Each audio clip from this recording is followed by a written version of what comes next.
build up to the big game later tonight, far away in Abuja. We know that in under 12 hours, this is going to happen. It's the second leg of the World Cup qualifying playoff between Ghana, the Black Stars, and the Super Eagles of Nigeria. Remember last Friday, the first leg at the Baba Yara Stadium ended in a goalless draw. Now all eyes are on the Moshood Abiola Stadium in Abuja for that big one. And Thierry Nyan is joining me from the sports department. Thierry, there's a lot at stake for tonight's game, I tell you. Of course, there is. We all know what's at stake here.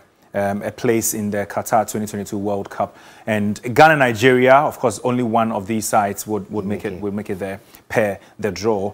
And so, what this means is that after the scoreless draw in Kumasi, we would now have to, the Black Stars would now have to either earn a 1-1 draw, 2-2 draw, basically a scoring draw. By all means, avoid defeat. Or secure a win. So by all means, avoid defeat. Avoiding defeat doesn't necessarily give Ghana the upper hand here, because a 0-0 draw is avoiding defeat, but we'll still have to negotiate a penalty shootout. So we'll have to make sure it's a scoring draw, 1-1, 2-1, 3-1, or better still, win against the Super Eagles, which obviously we all know how huge that would be for the Black Stars. But we are going to be crossing over to Abuja because my colleague Yao Fosulabi is there to bring us the updates from there. Yao, if you can hear me, good afternoon. And what exactly are you picking up from the Abuja Stadium? I see a lot of people behind you, but what's the mood there?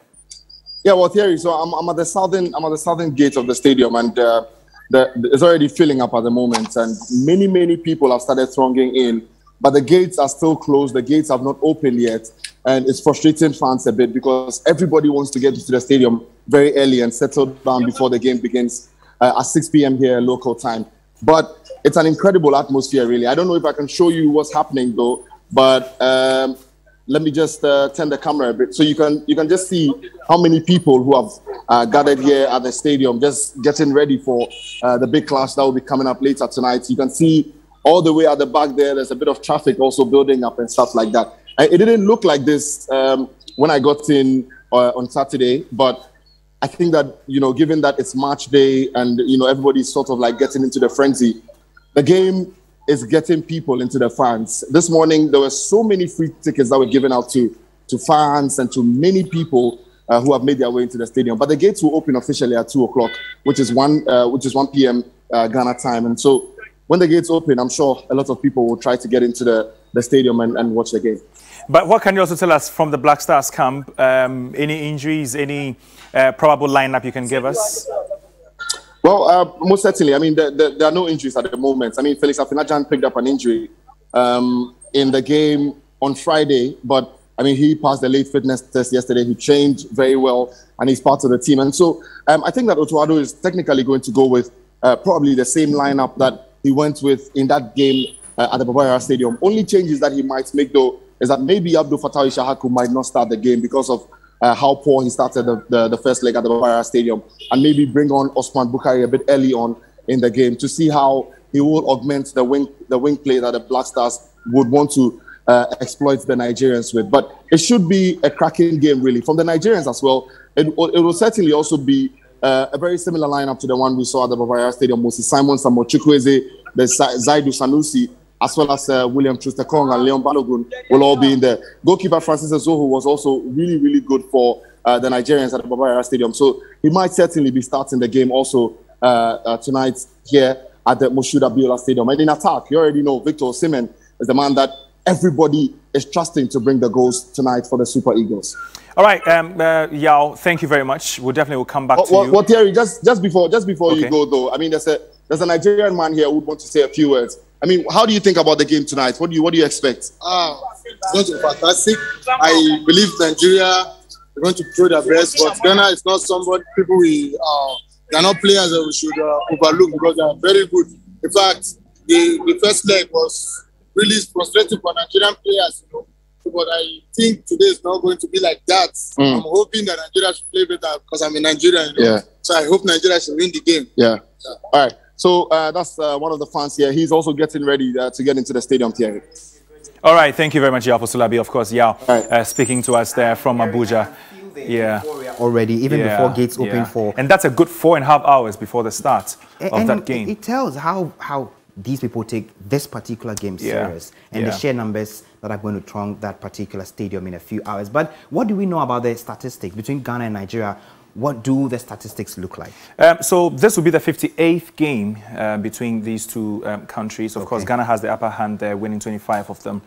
Nigeria winning just about 12. There have been 20 draws. The 20th draw we saw just a couple of days ago.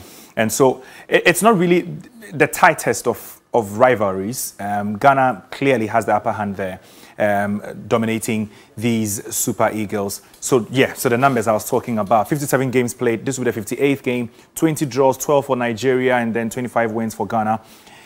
When you look at the goals scored as well, it clearly is in Ghana's favor here. 91 goals, 57 to Nigeria. But on paper, as we speak, the Nigerians have, so to speak, the better attackers in terms of the numbers, even at club level or even in country.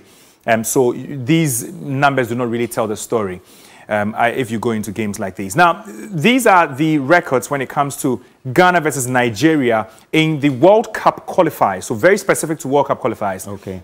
In 62, Ghana had the edge, but we still didn't make it even after beating Nigeria. And then in 1970, Nigeria had the edge there. 1974, we saw Ghana have the edge as well. And then in 2002, Nigeria, dominated again. If we are going by this trend, then maybe Ghana will have the edge in this one, because clearly it's almost a, a do me, I do you affair here. But let's just hope the Black Stars are able to get the goal, one goal, and it might just be the, needed, statistic that we are looking for. But Kelvin Osuansah, my colleague, is also standing by here in Accra, the Kwame Nkrumah Circle, to speak to some of the fans, of course, both Nigerians and Ghanaians, to gauge their mood ahead of this 2022 World Cup qualifier. Kelvin Osuansah, if you can hear me, let's go. Presently, we are at the tiptoe lane, and here we are going to interact with a couple of fans. Many are poised for action here. First of all, I have this gentleman here. He's a Ghanaian. He'll mention his name and let us know his thoughts ahead of the game. Your name, please. I'm Isa. Isa. Yeah. Yes, Ghana, Nigeria. That was Nigeria, Ghana. Who do you think is going to win? Ghana is going to win one goal. But firstly, shout out to Tuado for bringing back the love again to the team. And we are going to win Nigeria by 1 goal. That one, the fact. That's the fact. And who is going to score? For the scoring, it will be something difficult for me to guess, but we are going to win. All right, thank you so much, Isa. That is Isa there. Yes, my Nigerian friend is also here. He's been poised for action. He's already in a green attire here. Well, your name, please. My name is Samson. Louder, a bit louder. Samson. All right, Samson. Yeah. Nigeria playing against Ghana this evening in Abuja. What are your thoughts? My thoughts is that the match should be 1-0. 1-0 for who? For Nigeria. And who's going to score your goal? My goal scorer will be, I think, Lukman. Lukman Ademola Lukman. Yeah. All right, thank you so much. We just hope that it comes through. So, yes, I have another gentleman here. He's also been making a lot of noise about the game, and I'm sure he would have a lot to say. Yeah, your name, please. My name is Prosper Johnson. Prosper Johnson. Prosper, are you Nigerian? Yeah. Wow. Big game for you today against Ghana in Abuja. Your prediction? Yeah, I believe that we are going to Qatar with this match. So I'm sure that we are going. And what's going to be the scoreline? We get 2-0. All right. So that is it from him. Yes, 2-0. He thinks that is going to be the scoreline. So a lot of joy here for many of the people present here at the tiptoe lane. And they are eager to support their teams, predicting victories for Ghana and Nigeria. Game is at 5 p.m. In theory, we just hope that their thoughts will come to pass. But whoever is going to win at 5 p.m. and by close of 7 p.m., we'll get to know who qualifies to Qatar. All right. So Kelvin Osuansah there speaking to us from the Kwame Nkrumah Circle. Talking to some of the fans there. Anxiety and clearly you can tell the buzz is very much up. And more importantly, because of the exhibited performance on Friday, many seem to Yeah. have confidence that this team can do one better than their Nigerian counterparts tonight. Yeah, I mean, you heard one of the first fan there speaking, saying shout outs to Otuado, and it's because clearly the Black Stars had an identity. They had a pattern, Right. you know, to their play. So hopefully they're able to exhibit same in Abuja, and then be able to, you know, garner the confidence to be able to get forward, get a goal. That's all we need, I think. Get a goal and settle them, and then everything that happens probably falls in our favor. Great. Thierry Nyan there helping us with all the conversations as we build up to this particular game. You want to stay with us here and all across our platforms because at 5 p.m. We will be bringing you commentary on 3FM 92.7. We'll also bring you post-match reactions and some of the analysis right here on TV3.